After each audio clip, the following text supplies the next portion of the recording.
When the Nazis occupied Budapest in 1944, George Soros' father was a successful lawyer. He lived on an island in the Danube and liked to commute to work in a rowboat. But knowing there were problems ahead for the Jews, he decided to split his family up. He bought them forged papers, and he bribed a government official to take 14-year-old George Soros in and swear that he was his Christian godson. But survival carried a heavy price tag. While hundreds of thousands of Hungarian Jews were being shipped off to the death camps, George Soros accompanied his phony godfather on his appointed rounds, confiscating property from the Jews. These are pictures from 1944 of what happened to George Soros' friends and neighbors. You're a Hungarian Jew who escaped the Holocaust by posing as a Christian. Right. And you watched lots of people get shipped off to the death camps. Right.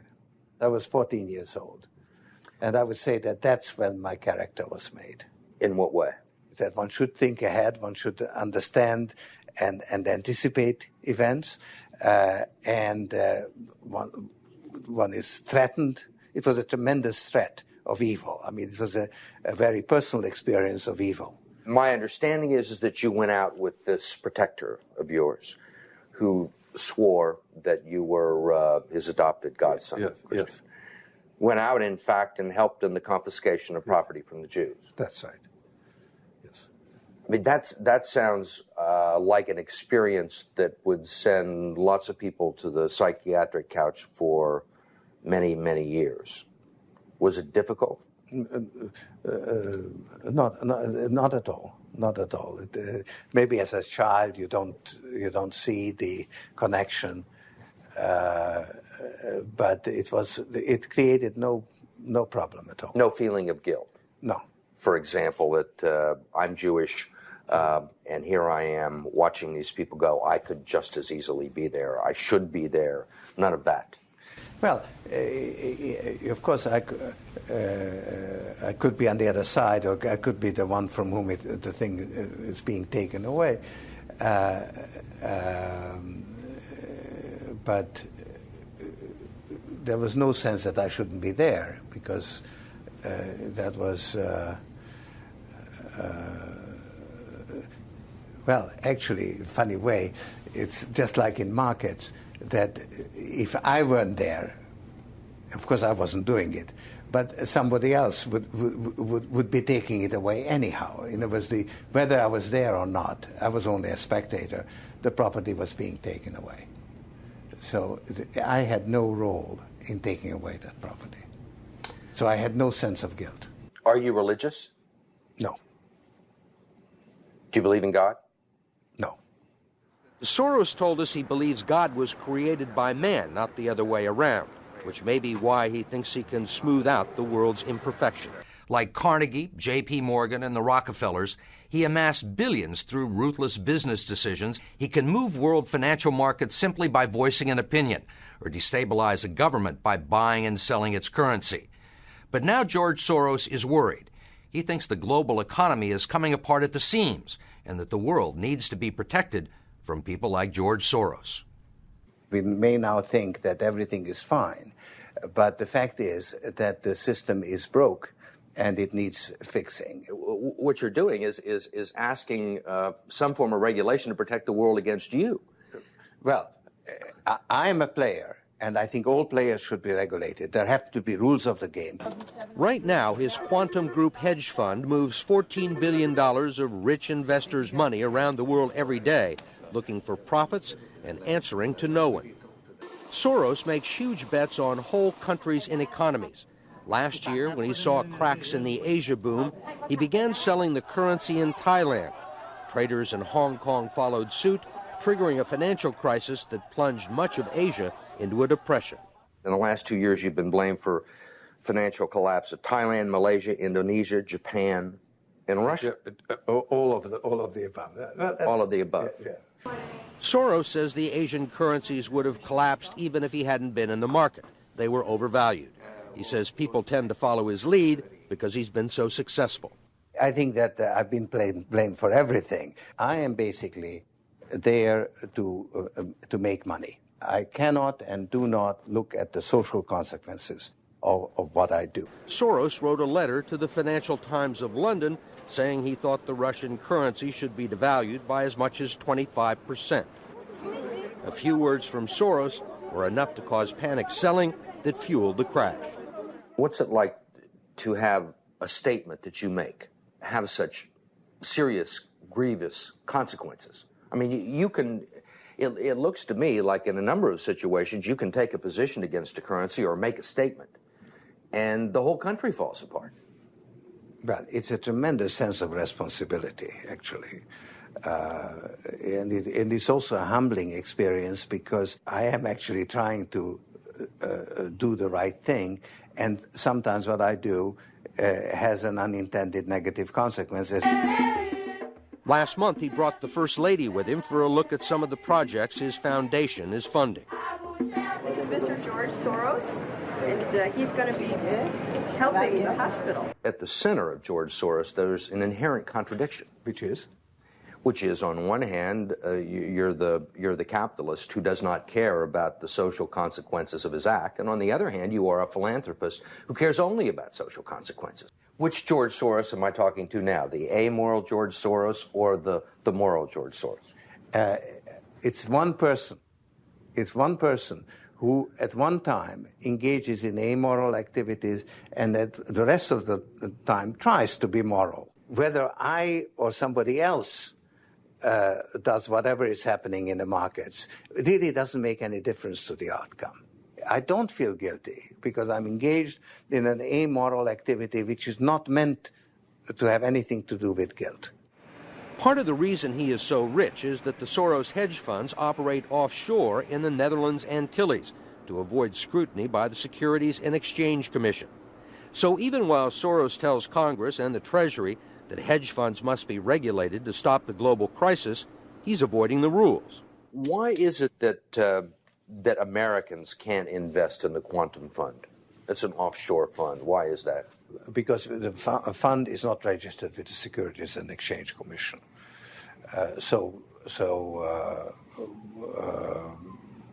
We are not licensed to do business in the United States. That's right. Because? Because we are not registered with the Securities and Exchange Commission. Because we find it more convenient to operate without it. So in some ways it's to escape regulation. Yeah, that's right. But you've been sitting here talking about the need for regulation. Yes, and whatever regulations are imposed, we will obey. We will.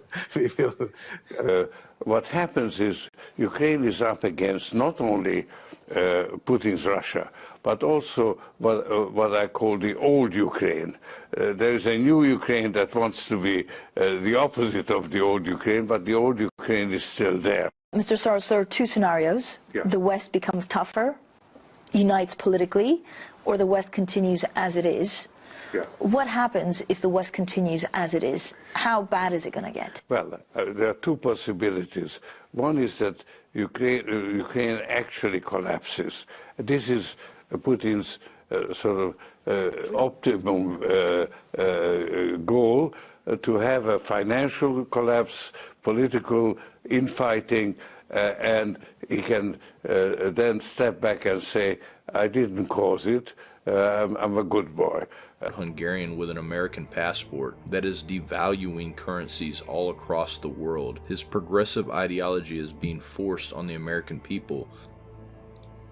This 64-year-old senior citizen that is not even from our country provided at least $33 million in a single year to radical leftist groups orchestrating protests and unrest in Ferguson, Missouri and nationwide, according to an explosive investigation into filings of globalist financiers, philanthropic, tax-exempt open society foundations. Dozens of Soros-funded outfits help lobby the media, bust in AstroTurf protesters and community organizers, coordinate propaganda message, create an echo chamber, and more, the Washington Times revealed.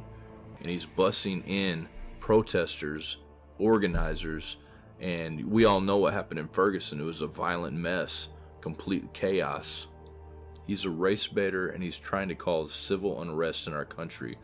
And people don't see this. All they see is Black this, white this, Jew this, Muslim this, quit watching it. It's their form of control. He dumps billions of dollars into these fake grassroots companies that he just makes up to fit his agenda. Grassroots companies normally operate in a way that the citizens have a problem and they try to solve it through a grassroots organization. What he's doing is he's paying to operate a grassroots organization and paying the members to do the job that he wants to have done. It would be like if I wanted to lower the cost of ice cream. So I funded a grassroots organization and made it their goal to lower the cost of ice cream, while I sit back and have no involvement other than a donation. This is the same way that the Nazis accomplished many of their goals. George Soros is nothing more than a Nazi. He's a man that pushes propaganda, invests his money where he thinks he can make a difference and lead toward his globalization goal, Occupy Wall Street, and the turmoil in Ukraine. He gives more than $1.8 million to radio stations like NPR. George Soros, he has ties to over 30 major news organizations and donates large amounts of money. Just so you can see for yourself what kind of man he is, here are some of his quotes. It is sort of a disease when you consider yourself some kind of god, the creator of everything, but I feel comfortable about it now since I began to live it out. I admit that I have always harbored an exaggerated view of my self-importance. To put it bluntly, I fancied myself as some kind of god or an economic reformer like Keynes, each with his general theory, or even better, a scientist like Einstein. Reflexivity sounds like relativity. If truth be known, I carried some rather potent messianic fantasies with me from childhood, which I felt I had to control. Otherwise, I might end up in the loony bin. But when I made my way into the world, I wanted to indulge myself in my fantasies to the extent I could afford. After being psychologically prepared through his collaboration with the Nazis, George Soros naturally traveled to England in 1947 to seek further training at the London School of Economics. There he became the protege of radical positivist Karl Popper, who influenced Soros' latter project, the Open Society Institute, which coincided with Popper's imperial view that empires have the absolute right to launch wars against the so-called uncivilized third world to establish peace. According to former associates, George Soros was given his startup money to launch the offshore quantum fund NV by none other than Baron Edmund de Rothschild's right-hand man, George Karl Weiss. With funds of this type, Soros would conduct financial warfare through derivatives and currency speculation. His first major mission was plotted on June 2, 1992, when representatives of Soros, along with other Anglo-Dutch financial predators, met on Her Majesty Queen Elizabeth II's yacht, the Britannia, while in the presence of the Queen herself. The task was to rip apart Europe's financial structure to maintain stable exchange rates, then known as the European Rate Mechanism, and replace it with the Maastricht Treaty, which established the euro as the single European currency, hence putting full financial authority in the hands of one central bank controlled by the Anglo-Dutch financial establishment. As September 15th wore on, George Soros' confidence that Britain would pull the pound out of the ERM was growing. It had been Stanley Druckenmiller who had thought the time ripe for making a bet against the sterling. He talked to Soros about doing something. Soros gave him the green light, but urged his head trader to bet an even larger sum than Druckenmiller had in mind. And so Druckenmiller, acting for Soros, sold $10 billion worth of sterling. The next morning at 7 o'clock, the phone rang at Soros' home. It was Stan Druckenmiller with news. While George Soros had slept, he racked a profit of $958 million. When Soros' gains from the other positions he took during the ERM crisis were tallied, he racked up close to $2 billion. It was this bet, this single act of placing $10 billion on the fact that Britain would have to devalue the pound, that made George Soros world famous. In Time magazine, September 1st, 1997, Soros said of this event, "I had no platform, so I deliberately did the sterling thing to create a platform." This was set up with a number of nations involved. The British were part of it to help get it set up, but the British didn't want to stay in it because they prefer to manipulate it from outside, because this is a trap for the rest of Europe, but to be manipulated by the Brits, but the Brits don't want to subject themselves to it. So Soros's role in all of this was as a front man for a move by the Bank of England and allied financial powers to pull the pound out of the European rate mechanism. Now this is pretty funny because Soros, this operation got Soros known as the man who broke the pound, or the man who broke the Bank of England, when in fact he was just a front man and a stooge for the Bank of England in this whole process. It's easy to prove that George Soros did not break the Bank of England. And the proof of that is that George Soros is still alive. And Soros is walking around doing their bidding today proves that he never did. He was always an agent of theirs. He's always been a front man and a stooge for the British Empire. The free market gurus and think tanks that helped redraw the economic map of Britain during the 1980s are planning an ideological invasion of the Soviet Union in the belief that the failed coup has rendered the empire ripe for a dose of Thatcherism. Although their influence may have diminished at home, the Thatcherites believe that the events of the last few days have created the perfect new laboratory to test their ideas. In 1991, when the Soviet Union came to an end, Ukraine declared its independence right after the shadowy attempted coup of August 1991, Boris Yeltsin, he became president of Russia.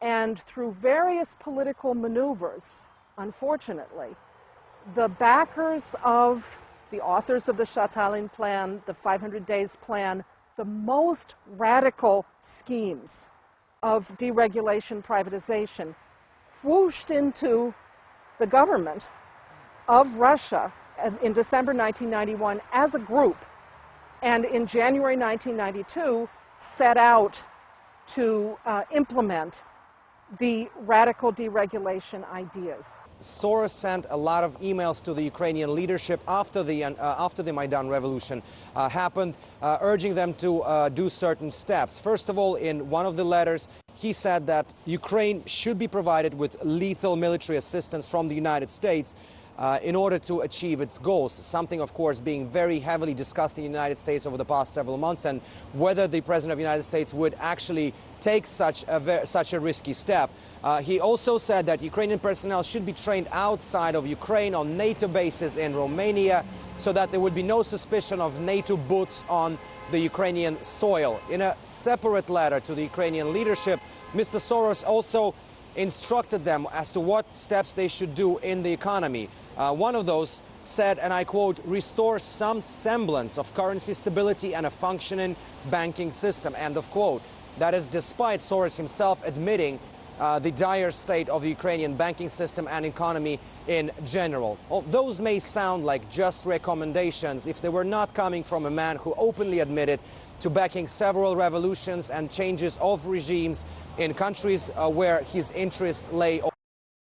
Within 5 years of shock price decontrol, privatization of state industry, sell-off of military stockpiles, and opening the borders for smuggling of everything from raw materials, weapons, and drugs, Russia's economy collapsed. The labor force shifted from production to various forms of criminal activity. The living standard plunged. And the former Soviet region saw the fastest expansion of the drug trade and drug use in the world. Think for a moment what happens in a nation where 70% of the industry is heavy industry, military-oriented, and the economy as a whole is monopolized. What happens if you take an economy like that and decontrol prices overnight? Soros was one of the main key players in the coup that took place in Ukraine, right on Russia's doorstep, replacing that democratically elected government with their own puppet regime.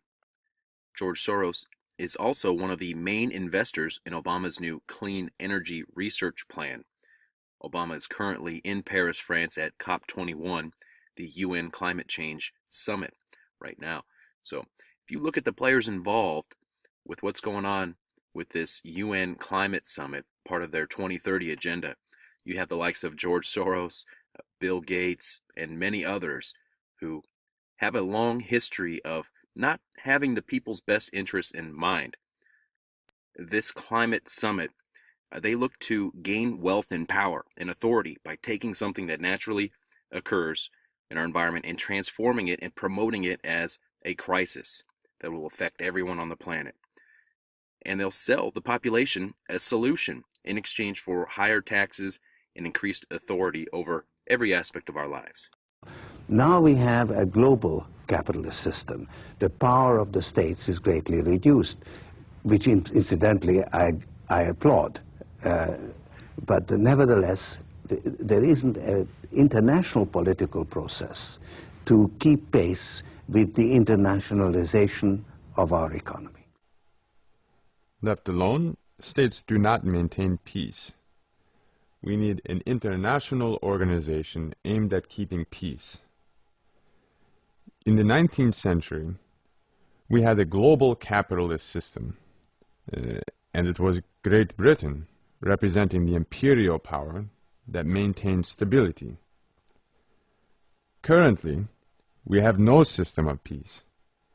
In some ways, the 19th century version of the global capitalist system was more stable than the current one. There were imperial powers, Britain foremost among them, that derived enough benefits from being at the center of the global capitalist system to justify dispatching gunboats to faraway places to preserve the peace or collect debts. In 2003, Soros greatly scaled back his efforts in Russia to focus on the United States. Recognizing the ignorant qualities of MoveOn, Soros and his associates contributed over $6.2 million to the organization in 2003. By 2004, MoveOn was practically owned by George Soros. In 2006, MoveOn waged a campaign against Dick Cheney's Halliburton, dropping Halliburton stock to a meager $26 a share.